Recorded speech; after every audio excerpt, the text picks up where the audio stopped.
لا تناقش إنسانا يظهرك دائما أنك مخطئ، قل له أنت الصح وأنهي الموضوع. هذا النوع من الناس تجنب أن تجادلهم ما استطعت، حتى وإن كان الحق معك، فجدالهم عقيم لا يأتي بنتيجة. 3.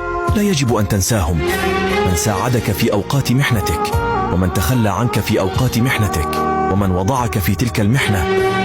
أعظم صور النفاق الاجتماعي أن تعطي للفقراء بقايا ملابسك وطعامك، بينما تشتري للأغنياء هدايا فاخرة ليسوا بحاجة لها. عندما تثق في شخص بشكل كامل بدون أي شك، في النهاية ستحصل على نتيجتين: إما شخص مدى الحياة أو درس مدى الحياة. شيئان يدمران الإنسان: الانشغال بالماضي والانشغال بالآخرين.